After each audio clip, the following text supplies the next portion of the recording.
Welcome and good day to you all.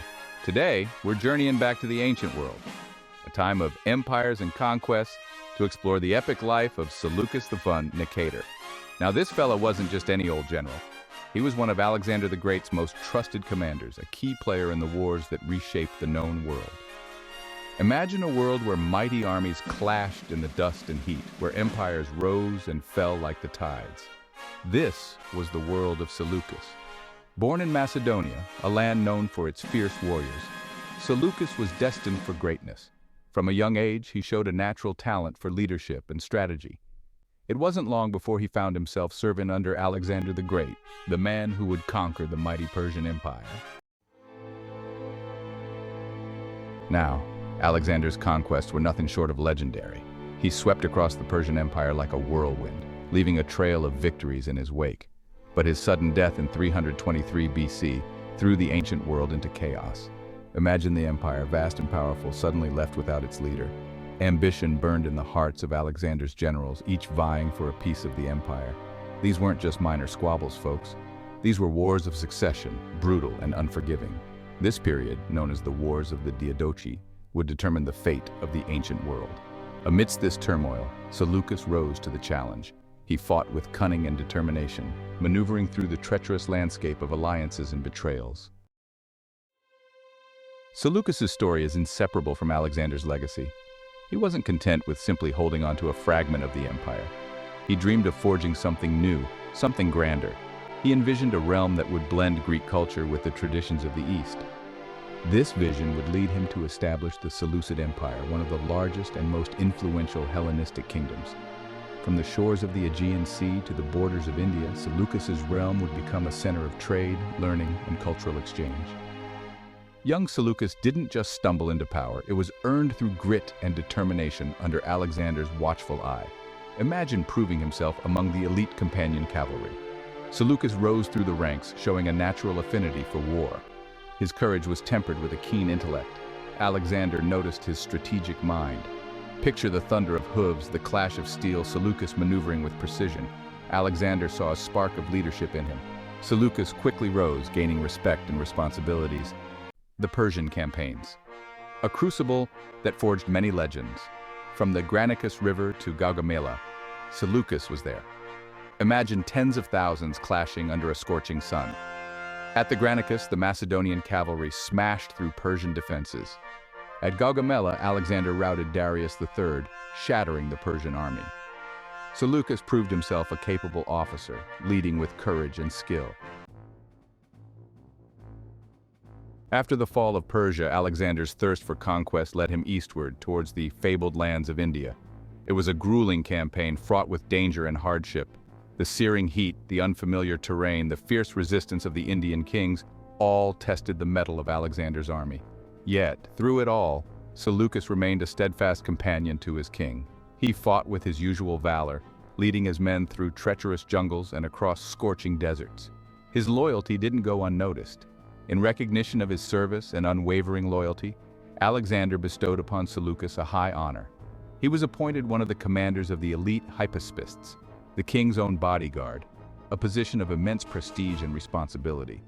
This was a clear indication of the trust Alexander placed in Seleucus, a testament to his abilities as both a soldier and a leader. Serving in the royal guard was no mere ceremonial position. It placed Seleucus at the heart of Alexander's court, privy to the king's thoughts and plans. He witnessed firsthand the challenges of ruling a vast and diverse empire, the delicate balance of power between the Macedonian and Persian nobility. More importantly, it deepened the bond between the two men. Alexander recognized Seleucus's sharp mind and his ability to command respect. He often sought his counsel on matters of strategy and governance, recognizing in him a potential successor, a man who could help carry on his legacy.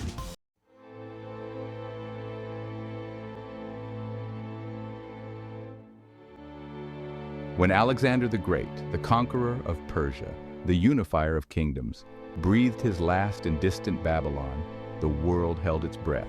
Imagine the shockwave, folks, the disbelief rippling through the ranks, reaching the furthest corners of his vast empire. The grief was palpable. a shared sense of loss among the Macedonian and Greek soldiers, the men who had followed him to the ends of the earth. But grief, as it always does, gave way to the cold realities of power. With no clear heir, the empire was ripe for the taking. Generals, once brothers in arms, now eyed each other with suspicion, their ambitions fueled by the vacuum left by Alexander's passing. Seleucus, his loyalty to Alexander unwavering even in death, found himself at a crossroads. The weight of his fallen king's legacy, the hopes and dreams of a united empire, seemed to rest heavy on his shoulders. In the shadow of Alexander's passing, the generals convened in Babylon. The air was thick with tension, the unspoken question hanging heavy: who would inherit the world? The answer, decided amongst these powerful men, was not a single ruler but a division of the empire, a fragile agreement known as the Partition of Babylon. Imagine the scene maps unfurled, voices raised in debate, the fate of nations decided amidst the opulent halls of Babylonian palaces. Each general, a king in his own right, staked his claim, carved out his dominion from the remnants of Alexander's dream. Seleucus, his gaze steady, his demeanor calm amidst the storm of ambition, was appointed commander of the companion cavalry and, more importantly, the satrap of Babylonia. It was a position of immense importance, a linchpin in the fractured empire. The partition of Babylon, however, was less a solution and more a temporary truce. Old rivalries, fueled by ambition and the thirst for power, soon resurfaced. Perdiccas, once Alexander's right-hand man, now regent of the empire, sought to consolidate his control, to become the sole heir to Alexander's legacy. Other generals, men who had bled and fought alongside Alexander, bristled under Perdiccas's ambition. A storm was brewing, a clash of titans that would plunge the nascent empire into a series of conflicts known as the Wars of the Diadochi. Seleucus, caught in the cross-currents of this power struggle, had to choose his allegiances carefully. He remained loyal to the memory of Alexander, to the ideal of a unified empire. But with each passing day, the dream seemed to slip further away, replaced by the harsh realities of a world consumed by war. Amidst the chaos and uncertainty, a new power emerged. Antigonus the One-Eyed, a seasoned general known for his cunning and ruthlessness. He, like Perdiccas before him, harbored ambitions of uniting Alexander's empire, but under his own banner. Antigonus's rise was swift and brutal. He challenged Perdiccas's authority, igniting a conflict that would draw in the other Diadochi, forcing them to pick sides in a war that threatened to consume them all. Seleucus, ever the shrewd strategist, knew he couldn't remain neutral for long. To survive, to honor Alexander's legacy in this fractured world, he had to make a stand. The question was, on which side would he cast his lot? Now, Babylonia wasn't just any province. This was the heart of the old Persian Empire, a land of fertile plains and ancient cities. Imagine the weight of expectation on Seleucus's shoulders. He wasn't just a governor, he was a steward of a legacy. But Seleucus, he wasn't one to shy away from a challenge. He saw Babylonia as a crossroads of culture and commerce. He knew he had to win over the hearts and minds of the people, and win them over he did. Seleucus had a charisma that transcended cultural barriers. He embraced Babylonian traditions and customs. He showed them respect, and in return they gave him their loyalty. Now Babylon, she had seen better days. Years of war had taken their toll on the once great city. The grand palaces and temples built by Nebuchadnezzar, they were crumbling, their glory fading into dust. But Seleucus, he had a vision, a dream of restoring Babylon to its former glory, of making it the jewel of the East. He poured resources into the city, rebuilding its walls, restoring its temples, even expanding its canals. He invited skilled artisans and craftsmen from across the Hellenistic world to breathe new life into the ancient city. Under his watchful eye, Babylon rose again, grander than ever.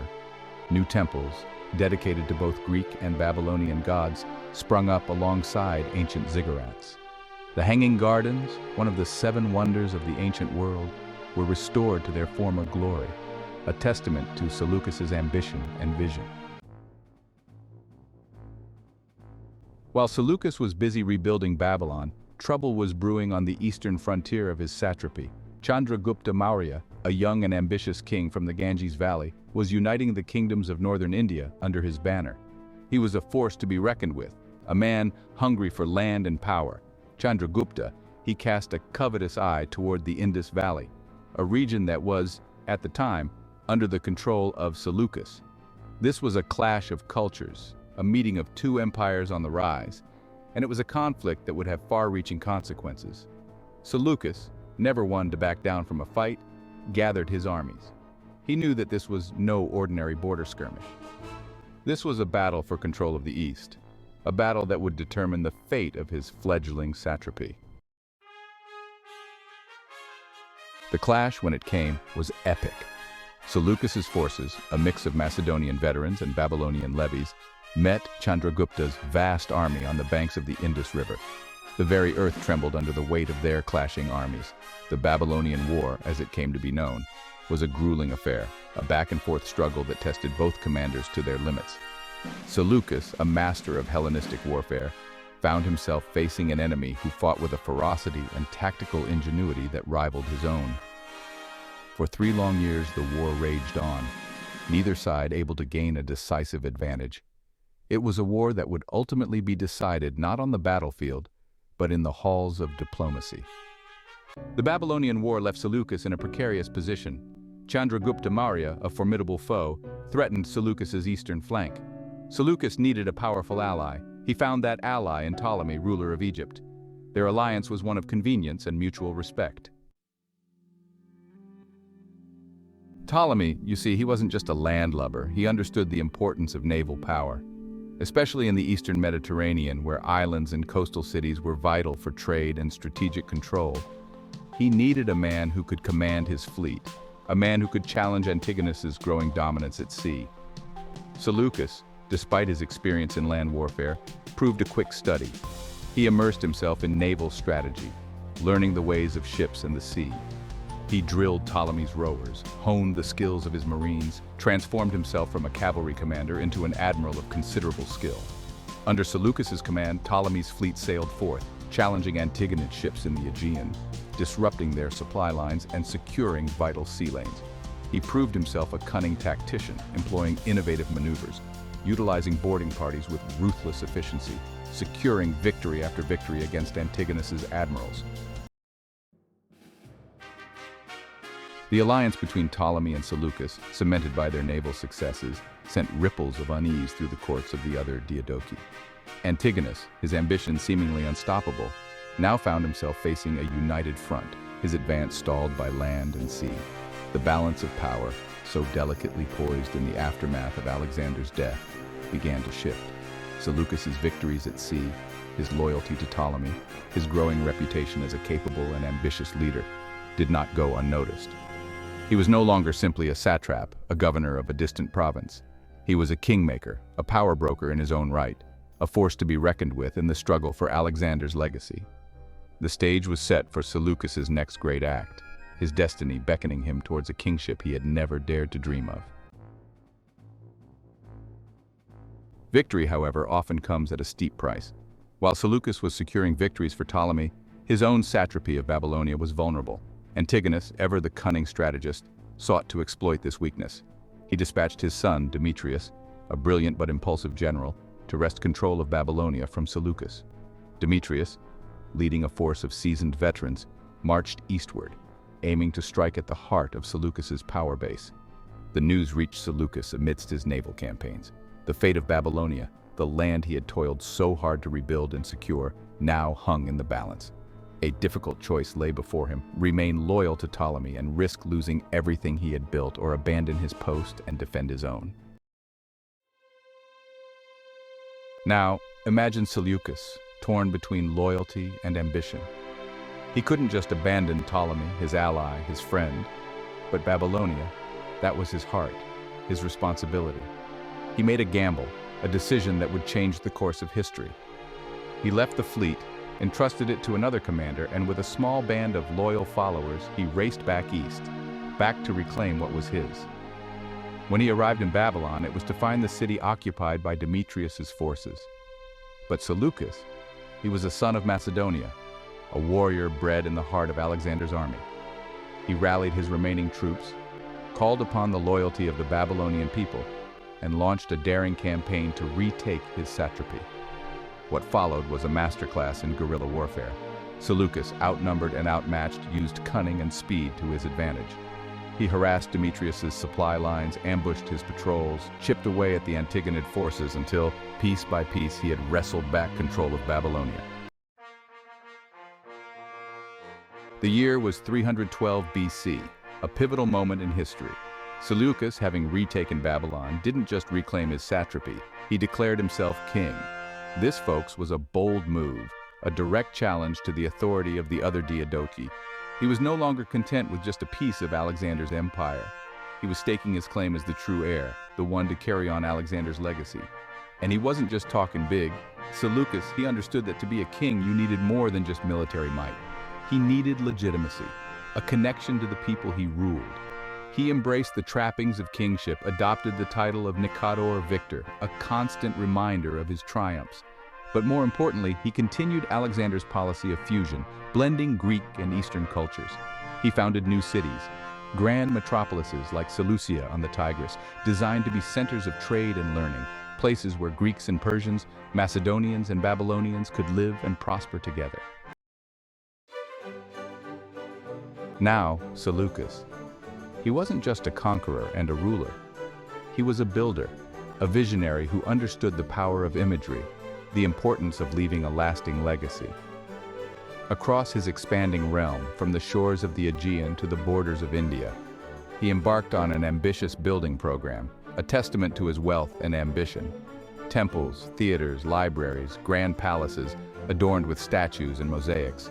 He spared no expense in showcasing the splendor of his reign. He built cities not just as military outposts, but as vibrant centers of Hellenistic culture, attracting scholars, artists, and merchants from across the known world. His cities weren't just about grandeur, though. They were strategically placed, designed to secure trade routes, to project his power, to bind his vast realm together. He understood that true power lay not just in conquering lands, but in winning over the hearts and minds of the people who lived in them. Over the next few decades, Seleucus fought tirelessly to expand his kingdom. He clashed with his rivals, the other Diadochi, in a series of wars that would decide the fate of Alexander's empire. He campaigned in Persia, marched his armies into India, even faced off against his old ally, Ptolemy, in a struggle for control of the Levant. He wasn't always victorious, mind you. He suffered setbacks, faced betrayals, knew the sting of defeat. But through it all, he persevered, driven by a vision of a united Hellenistic world, a world where Greek culture and Eastern traditions could coexist and flourish. By the end of his reign, Seleucus I Nicator, the former officer in Alexander's army, had become the most powerful ruler in the Hellenistic world. He had forged an empire that rivaled Alexander's own in size and grandeur, a testament to his ambition, his military genius, and his unwavering belief in the legacy of his fallen king. Now, even giants, folks, even legends like Seleucus, they ain't immune to the passage of time. In 281 BC, at 77, after a lifetime of battles, Seleucus's journey ended. He fell, not in battle, but by an assassin's hand, driven by ambition and betrayal. Picture this: Seleucus, his hair now silver, his face etched with memories, walking unguarded. And then, the flash of a blade, a moment of violence that extinguished a bright life. Seleucus I Nicator, the victorious, left behind an empire that stretched for thousands of miles. He founded cities like Antioch and Seleucia, centers of learning and culture. He forged something new from Alexander's dream, something enduring. Seleucus understood the power of cultural exchange, blending Greek and Eastern traditions. He fostered a world where ideas, art, and knowledge flowed freely. Well, you made it to the end of the video. I want to thank you for making it all the way through. Be kind by hitting the like and subscribe button. And as always, thanks for watching.